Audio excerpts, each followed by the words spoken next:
और बड़ा खूबसूरत गीत है। देखिए धीरे धीरे गाने बजाने में भी चेंजेस हो रहे हैं। कहीं कहीं तो अभी कुछ दिन अभी का जो माहौल था गाने बजाने का बड़ा खिचड़ी था, लेकिन धीरे धीरे अपनी सभ्यता अपनी संस्कृति वापस आ रही है। लोग अच्छे अच्छे गीत सुन रहे हैं। बड़ा प्यारा गीत है ये भैया। के राह चले सोनार सैया जी।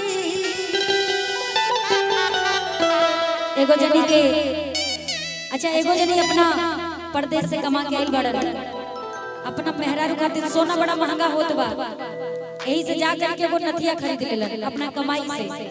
आ तनी मनी जोन पैसा कम पड़ल ओकरा खातिर उधारी लगा देलन। लेकिन जब जब भौजी सस सवर के बाजारे जाता है तब तक वो सोना टोकता का हो भौजी का हाल चाल। अब भौजी चिढ़ जाता रही, हमार राजू भैया के कन्या चिढ़ता रही। राजू भैया से कहा था कहाँ बाड़ा कने राजू भैया कहाँ हमको दिखाई नहीं दे रहा कि राह चलेला तटो के ना सोनार सैया जी।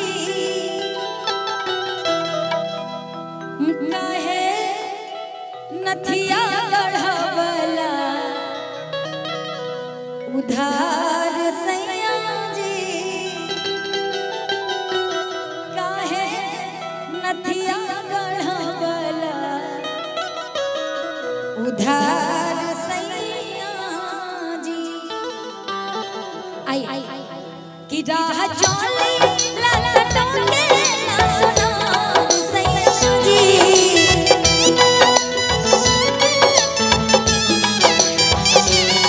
राह चले ललटो के ना सोनार सैया जी।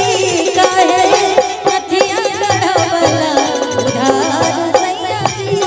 काहे नथिया गढ़वला उधार सैया जी। राह चले ललटो के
रउआ उधारी नथिया गढ़ोले बानी तहिया से चाहे केतनो सोरहो सिंगार करी एकदम निमन ना लागेला। सोरहो सिंगार